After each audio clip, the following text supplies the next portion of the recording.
नमस्कार। कभी सोचा है कि शेयर मार्केट की कीमतें हर पल ऊपर नीचे क्यों होती रहती हैं?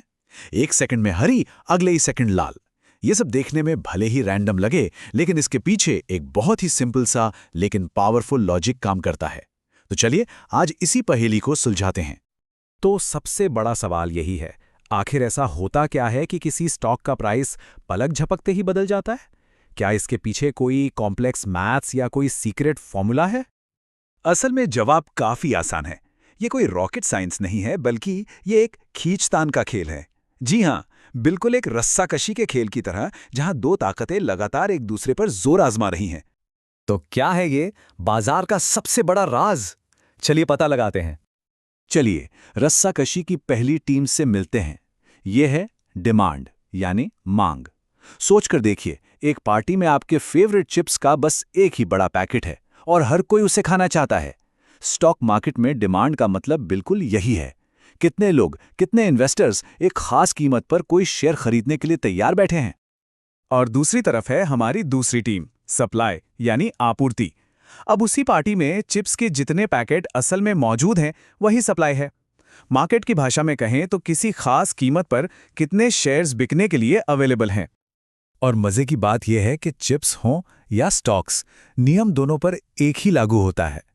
जब पार्टी में हर किसी को वही चिप्स चाहिए तो वो और भी कीमती हो जाते हैं, है ना?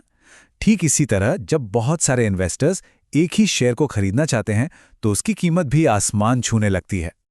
तो ये रहा मार्केट का पहला नियम। जब खरीदने वाले ज्यादा हों और बेचने वाले कम, तो कीमत का बढ़ना तय है। मान लीजिए किसी शेयर का दाम 100 रुपए है। अब अचानक कोई अच्छी खबर आती है और ज्यादा से ज्यादा लोग उसे खरीदना चाहते हैं, तो क्या होगा? कीमत बढ़ने लगेगी। 101, 102 और हो सकता है 120 तक पहुंच जाए। और हां, इसका ठीक उल्टा भी उतना ही सच है। जब बेचने वाले बहुत हों लेकिन खरीदार कोई ना हो, तो कीमत धड़ाम से नीचे गिरती है। अगर उसी 100 रुपए वाले शेयर के बारे में कोई बुरी खबर आ जाए तो हर कोई उसे बेचना चाहेगा। सप्लाई बढ़ जाएगी और कीमत गिरकर 90 या 80 रुपए तक भी आ सकती है। तो फिर मार्केट प्राइस क्या होता है? ये वो जादुई नंबर है, वो पॉइंट है जहां खरीदने वाले और बेचने वाले दोनों राजी हो जाते हैं। इसे इक्विलिब्रियम प्राइस कहते हैं। ये वो लम्हा है जहां सप्लाई और डिमांड की रस्साकशी में एक पल का बैलेंस बनता है। पर याद रहे, ये बैलेंस बस कुछ पलों का ही होता है। ठीक है, तो ये तो समझ आ गया कि सब कुछ सप्लाई और डिमांड का खेल है। पर सोचने वाली बात यह है कि लोगों के अंदर किसी शेयर को खरीदने या बेचने की ये इच्छा आखिर आती कहां से है? मतलब अगर बात इतनी ही सीधी है तो फिर हम दिन भर एक्सपर्ट्स को कंपनी की कमाई, इकोनॉमी और न्यूज़ के बारे में बात करते क्यों सुनते हैं?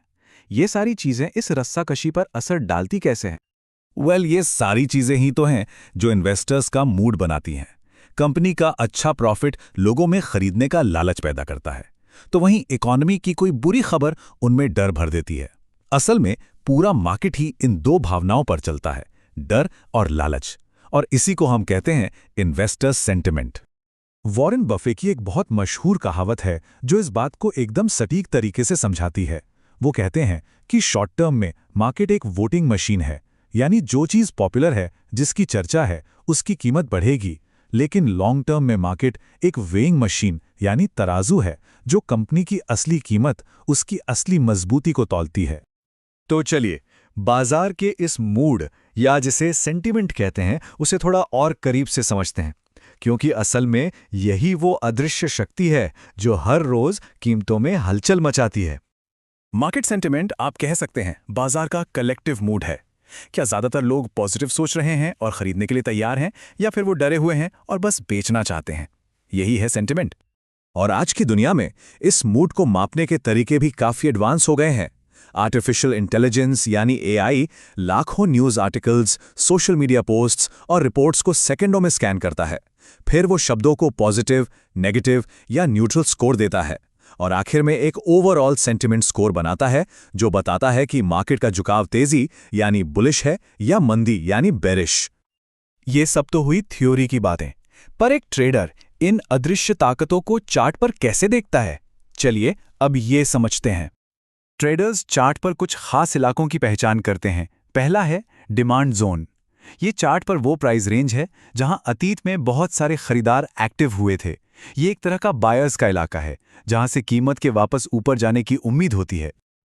और ठीक इसका उल्टा होता है सप्लाई जोन। ये वो प्राइस रेंज है जहां पहले बहुत सारे सेलर्स ने अपने शेयर बेचे थे। जब कीमत इस सेलर्स के इलाके में पहुंचती है तो बिकवाली का दबाव बढ़ने और कीमत के नीचे आने के चांसेस बढ़ जाते हैं।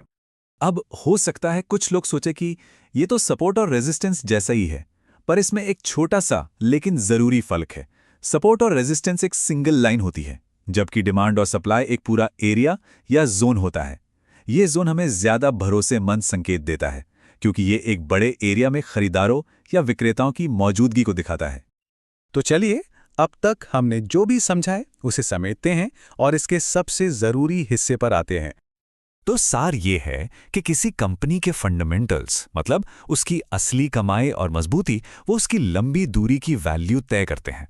लेकिन हर रोज स्क्रीन पर जो कीमत ऊपर नीचे होती है ना, वो सिर्फ और सिर्फ सप्लाई और डिमांड की उस रस्साकशी का नतीजा है जो खबरों, भावनाओं और उम्मीदों के दम पर लड़ी जाती है। और यहीं से एक बहुत ही मजेदार सवाल खड़ा होता है। हम जानते हैं कि कंपनी के फंडामेंटल्स उसकी असली वैल्यू बनाते हैं और मार्केट का सेंटिमेंट उसकी कीमत तय करता है। पर तब क्या होता है जब कीमत और वैल्यू का ये कनेक्शन टूट जाता है? खैर, यहीं पर मार्केट में सबसे बड़े मौके और सबसे बड़े खतरे पैदा होते हैं। इस पर जरूर सोचिएगा।